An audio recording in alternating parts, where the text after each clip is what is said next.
Police এসে আপনি খুঁজতেছে। আমার এলাকার সবচাইতে খারাপ লোককে পুলিশ বলছে বদরুল হুজুরের বাড়ি কোনটায়, ওই তখন বলতেছে ও ওটায় ওটায়। দেখছেন, একটা খারাপ লোকের কাছ থেকে পুলিশ আমার বাড়ির খোঁজ নিচ্ছে। আমি কান দিয়ে কই আল্লাহ, চোর ডাকাত সব ডাঁটে ঘুরতেছে, তার খুব পুলিশ খোঁজে না, হামাক খুঁজতেছে। কারণ কি? কারণ 15.5 বছর কোনো বক্তা যেটা করেনি, আমি সেইটাও হক কথা অ্যাঙ্গেলে আপনাদের শুনাই গেছি। জোরে কোন কথা ঠিক কিনা? আমি কিন্তু ছাড় দেইনি, ছাড় দিছি। আমি কিন্তু রব্বানা আতিনা ফিদ দুনিয়া হাসিনা করছি। হাসিনা দিয়ে কি অ্যাঙ্গেলে মার দিছে ওরা জানে না। রে, আমি আজ থেকে 2 বছর আগে আপনাদের তাড়াশে কুসুম্বি ওয়াজ করছি, খেয়াল করে দেখেন। 5 তলা উপরে উঠে 1.5 লাখ টাকার খাট, 12,000 টাকার কম্বল ওরে তামানে দিয়ে রাত 9টার সময় বলতেছে আমার বাড়ি আমার ঘর আমাক নামাইকে, আমার বাড়ি আমার ঘর আমাক নামাইকে, দেশ আমার বাপের, দেশ আমার,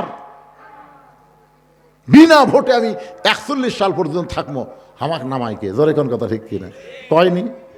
আর আমি বললাম কি, রাত 3টার সময় একটা ভূমিকম্প, বিল্ডিং খালি একটু কাঁপে উঠছে। ওই 9টার সময় কথা হামাক নামাইকে, 3টার সময় কথা খেয়াল আছে। আর এত ফোর্সে নামছে, কম্বলের মধ্যে ঘুমের ঠেলায় যে লুঙ্গি খোলা আছে, এই লুঙ্গিটাও পর্যন্ত পরার টাইম পাইনি। 12 তরকারি দিয়ে ভাত পাক করছে, অথচ ভাতও খাওয়ার টাইম হয়নি, তরকারি চাকা হয়নি। ধরে কোন কথা ঠিক না? আর এত ফোর্সে নামছে, ন্যাংটা হয়ে নামছে। ফেরেশতাকে আল্লাহ নামাইলা, তাই বলে এইভাবে ন্যাংটা করে নামাইলা। তুমি 18 সালে নামলে, 24 সালে নিরপেক্ষ ভোট দিলে, তোমাকে এভাবে ন্যাংটা হয়ে পলান লাগতো না। ধরে কথা বলেন না কেন? কথা বলেন না কেন? তুমি মনে করছো এইভাবেই থাকবো, এইভাবে আল্লাহ কয় ধরি না, ধরলে আর ছাড়ি না। আজ থেকে 2 বছর আগে মজ করে গেছি, তখন হয়তো আপনারা এত বোঝেননি, কেন অ্যাঙ্গেলে মারছি তো। আমাকে পুলিশ খুঁজেছে, আলহামদুলিল্লাহ। وَلَنَبْلُوَنَّكُمْ بِشَيْءٍ مِّنَ الْخَوْفِ وَالْجُوعِ وَنَقْصٍ مِّنَ الْأَمْوَالِ وَالْأَنفُسِ وَالثَّمَرَاتِ وَبَشِّرِ الصَّابِرِينَ ওয়াতাওয়াসাউ বিস-সবর। ওয়াতাওয়াসাউ বিল হকের মধ্যে আপনারা দেখেন তো, আজিজুল হক আছে না নাই?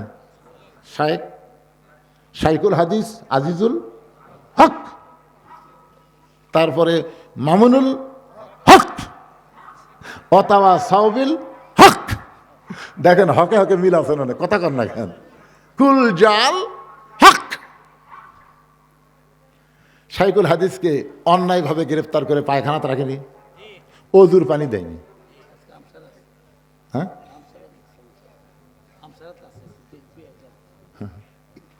তারপরে মামুনুল হককে বলেছে বৌলিয়া ধরা পড়ছে, কয় কাবির কোথায়? কাবির লেকেও বৌলিয়া একসাথে যায়?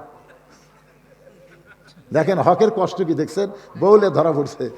আর শাকিব খান ব্যাহকের কি মজা রে, কখন বিয়ে করলো, কখন কি হলো, বাচ্চা লিয়ে হাজির। সাংবাদিক কখনো করলো না, কবে বিয়ে হলো, কাবিন কোথায়? কিছুদিন পর বুবলি এসে কয় এটাও শাকিব খানের বাচ্চা। সবচাইতে বড় লুচ্চা কোন মেয়ে মানুষ তার কাছে গেলেই মোটা করে দেয়। জোরে কোন কথা ঠিক কিনা? অথচ এই শালা এখন পর্যন্ত ধরা পড়েনি, এখন পর্যন্ত। 50 বছর কোরআনের হক তাফসীর করে 13 বছর অন্যায় ভাবে জেলখানায় হককে বন্দি করে রাখলো, আবার তাকে জেলখানা থেকে বের করে হাসপাতালে অন্যায় ভাবে হত্যা করলো। জোরে কোন কথা ঠিক কিনা? এই তো হক। আল্লাহ বললেন ওয়াতাওয়াসাউ বিস-সবর, ধৈর্য ধারণ করা লাগবে। 12 কোটি মুসলমান গাছের গোড়া নাড়া দিবে, এমন ভাবে দিল্লির মামু বাড়ি গিয়ে পড়বা, এই কথা কিন্তু আল্লাহর ওলি বলে গেছে। ইন্দুরের গর্ত খুঁজে পাবো না। আরে কি মনে করতেছেন? ধৈর্য ধারণ করছে, মায়ের পেটের বাচ্চা, কোনোদিনও হয়নি, এবার প্রথম হচ্ছে। খালি বাচ্চার ব্যথা শুরু, ও বারে মারে মরে বিষ খামরে, গলার দড়ি দিয়ে মরে। দাদি রানি দৌড়ে আসে, এই পাগলি, গলার দড়ি দিয়ে বিষ খাই মরবি, তোর পায়ের তলে সন্তানের জান্নাত। তোর স্বামীর পায়ের তলে জান্নাত না, তুরই পায়ের তলে জান্নাত। তুই এমনি এমনি মা হবি, ধৈর্য ধর, অতাও সবে সবর, ধৈর্য ধর, চিল্লাচিল্লি করিস কে? জোর করে ঘর থুয়া যায়, শুয়ে থুয়া ঠান্ডা পানির মধ্যে নরম কাপড় চুবড়ায় কপালত দিয়া বলে ধৈর্য ধর, অতাওয়া সবে সবর, ধৈর্য ধর।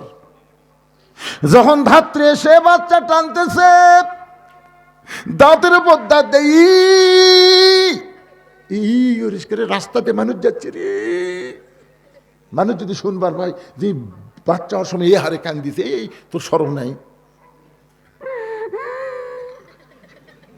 বাচ্চা হচ্ছে, চিন্তা করে দেখেন কম কষ্ট। জোরে কথাও বলা যায়নি, কি কথা। আমাকে ভালো মানুষগুলো ধরে লেগেছে, দুইটা সন্তান যা হাসপাতালে বসে আছে, সকাল থেকে সন্ধ্যা পর্যন্ত বাপকে এক নজর দেখবে, আল্লামা সাঈদীকে এরপরও দেখতে দেওয়া হয়নি। তাদের ভিতরে আগুন দাও দাও করে জ্বলেছে, কিন্তু ধৈর্য ধারণ করছে, মুখে হাত দিয়ে।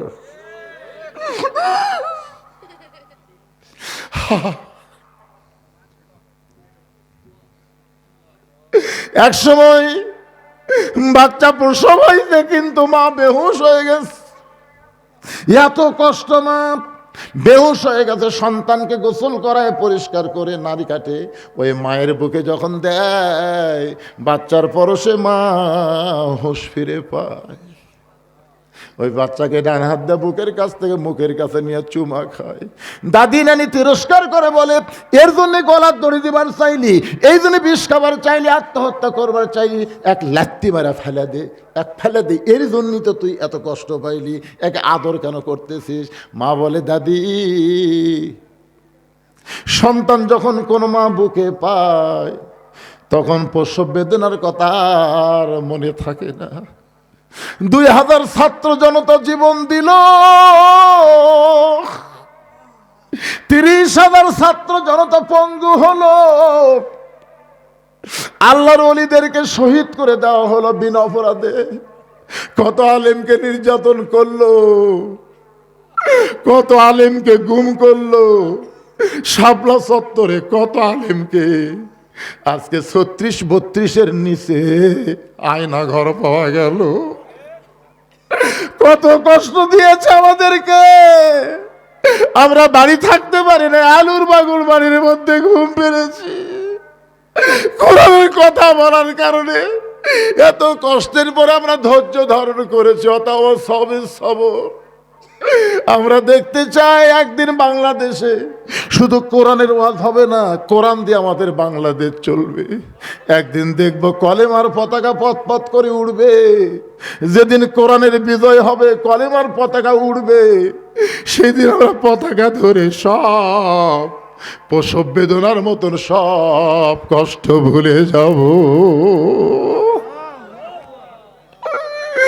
যেদিন প্রাইমারি বন্ধ হবে, কোরআনের মাদ্রাসা সরকারি চলবে। আজকে আগডুম বাগডুম শিক্ষা দিয়া 50,000 টাকা নিয়ে যায়, আর আমার কোরআনের হুজুরেরা কত কষ্ট, এত কষ্ট ধৈর্য ধারণ করেছে শুধুমাত্র কোরআনের ওয়াজ শোনানোর জন্য না, বাংলাদেশ আল্লাহর কোরআনের বিজয় দেখার জন্যে। আল্লাহ তাআলা এই দৃশ্য যেন আমাদের দেখার তৌফিক দেয়। সকলে বলে আল্লাহুম্মা আমিন, আল্লাহুম্মা আমিন। একজন সম্মানিত মহান মানুষ, আমার অত্যন্ত বন্ধুবর আব্দুল সাত্তার ভাই আপনাদের কাছে এসেছেন, একটু শুভেচ্ছামূলক দুটা কথা বলবেন। দুটা কথা বলেন, দুটা কথা না বলেন, বলেন ভাই, বলেন ভাই, বলেন দুটো কথা বলেন। জনগণ আপনাকে অত্যন্ত ভালোবাসে ভাই। হ্যাঁ, দেন মাইকটা দেন।